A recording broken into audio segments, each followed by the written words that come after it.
کہتے ہیں کہ ہمیں آئی ایم ایف کے پاس نہیں جانا تھا. کچھ لوگ ہیں جو کہتے ہیں اگر آئی ایم ایف نہ ہوتا ہم بینکرپٹ ہو جاتے. آئی ایم ایف نے ہمیں ابھی کہا کہ تمہارا امپلائمنٹ گرو کر رہا ہے اور تمہارا پاورٹی انکریز کرے گا. دیکھیے مجھے سمجھ نہیں آ رہی ہے، کیا میں پاگل ہو گیا ہوں؟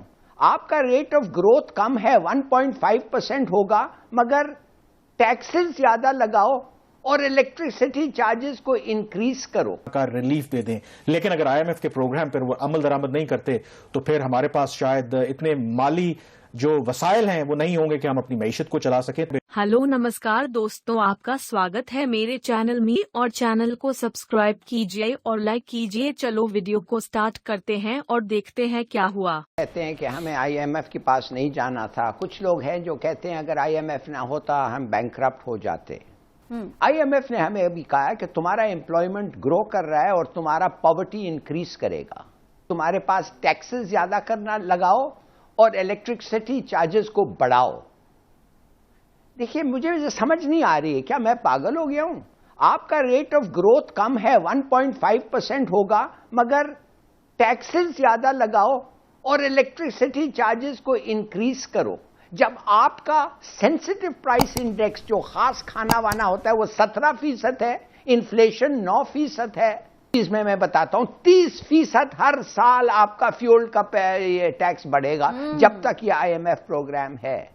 اور آئی ایم ایف جو ہے گروتھ کم ہے اور کہتے ہیں ٹیکسز زیادہ دو. آج تو عمران خان صاحب آج ابھی کہہ رہے تھے کہ سب اچھا ہے، معیشت بھی صحیح سمت میں جاری ہے، اب آگے خوشحالی آنے والی ہے، اور اب آگے یہ جو اتنی بڑی پریشانی نظر آ رہی ہے عوام کو. ایماندار حکومت نے سرنڈر کر دیا آئی ایم ایف کے آگے. انہوں نے عوام کو آئی ایم ایف جیسے بیڑیے کے آگے پھینک دیا اور 62% نے کہا کہ اس سارے معاملے کی وجہ مہنگائی، بے روزگاری اور غربت ہے، جو اس ملک کے سب سے بڑے مسئلے ہیں.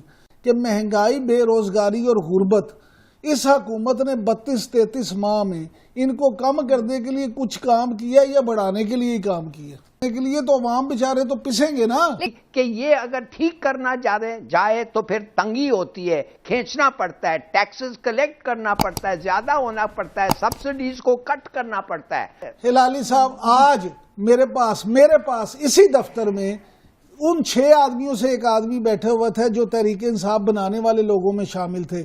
اس نے کہا جو 20 روپے رشوت دے کے کام ہوتا تھا 80 روپے رشوت دے کے کام ہوتا ہے. آپ کی مہنگائی اور بے روزگاری لوگ کہ جی 14% بڑھ گئی ہے، تو آپ کی بھئی بجلی جب مہنگی ہوتی ہے تو عوام کو اس سے سروکار نہیں ہے. آپ عمران خان سے ہاتھ بستہ یہ درخواست ہے کہ اللہ کا واسطہ ہے پلیز عوام کے حقوق کا تحفظ کریں. نہیں اس کی وجہ یہ ہے کہ لوگ تنگ آ گئے مہنگائی سے. وجہ یہ ہے کہ جو کڑی شرائط ہیں جو آئی ایم ایف نے رکھی ہیں اس کے نتیجے میں ظاہر ہے کہ عوام کے اوپر مزید بوجھ بڑھے گا. اور آج ہم آپ کو بتائیں گے بھی کہ اگر پاکستان آئی ایم ایف کے پروگرام پر ایز اٹ از عمل کرتا ہے تو اس سے عام لوگوں پر، پاکستان کی معیشت پر کیا اثرات مرتب ہوں گے. آئی ایم ایف کا پروگرام میرے خیال میں ہمارے وہ کیا کہہ رہے ہیں کہ گلے کی ہڈی بنا ہوا ہے کہ گورنمنٹ کنفیوژن کا شکار ہے.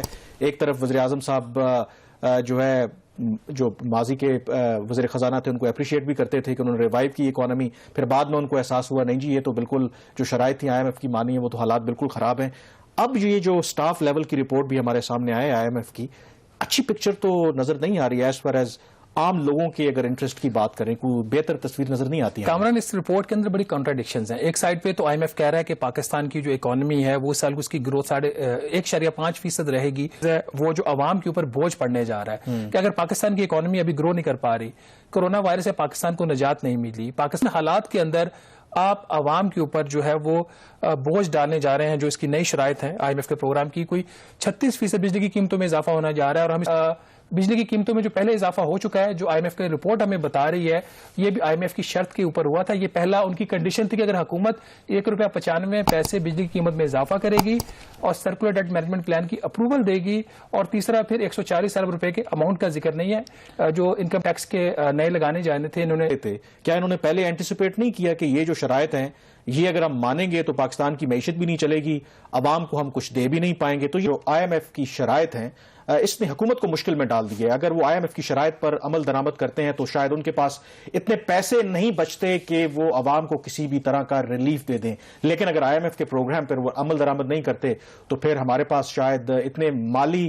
جو وسائل ہیں وہ نہیں ہوں گے کہ ہم اپنی معیشت کو چلا سکیں. کامران, جو IMF کا بھی اور حکومت کا بھی آج کل جو ریلیف کا مطلب ہوتا ہے نا, اس کے ذریعے مزید اخراجات کو بڑھا دینا, وچ از ناٹ انف. جو امپورٹنٹ چیز یہ ہوتی ہے کہ صرف غریب ترین ہی افیکٹ نہیں ہو رہا ہوتا, وہ تو زیادہ تر سسٹم سے باہر ہوتا ہے. اس کو زیادہ چیزیں جو آ کے ہٹ کر رہی ہوتی ہے وہ مہنگائی ہٹ کر رہی ہوتی ہے. جو ٹیکسز کے اوپر انکریز ہے, بجلی کی قیمتوں میں اس کی بائی اینڈ لارج وہ جو غریب ترین طبقہ ہوتا ہے وہ پروٹیکٹڈ ہوتا ہے, اس کو حکومت سبسڈی دے رہی ہوتی ہے.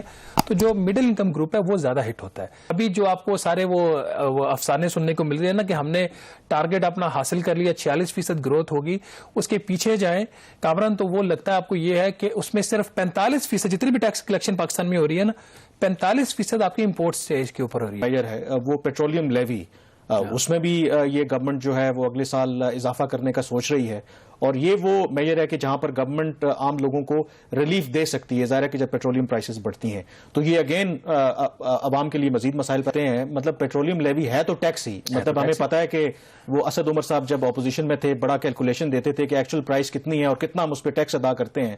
تو یہ عوام کو ہم دھوکہ کیوں دیتے ہیں؟ پاکستان کے اس وقت جو حالات ہیں وہ کرونا وائرس کی وجہ سے ساری دنیا کے سامنے ہیں. کوٹ کیا ہوا ہے کہ جو پاکستان کے دیہی علاقے ہیں وہاں پہ جو مہنگائی کی شرح تھی, غربت کی شرح تھی, وہ جو بڑھ کر وہ 28% سے تقریباً 31% کے قریب, اور شہروں میں 11% سے بڑھ کر یہ کوئی 13% کے قریب, اور آن ایوریج 3% غربت میں اضافہ ہو گیا. بات یہ ہے کہ آگے جو پاکستان کی معیشت کا جو پراسپیکٹس ہیں وہ بھی اتنی پازیٹیو نہیں ہے. تو یہ خدشہ یہی ہے کہ نمبرز میں وہ غربت ہو, مہنگائی ہو یا بے روزگاری ہو, ان نمبرز میں اضافہ ہونے کا خدشہ ہے. اسی لیے ختم, bye bye, tata, goodbye, گیا.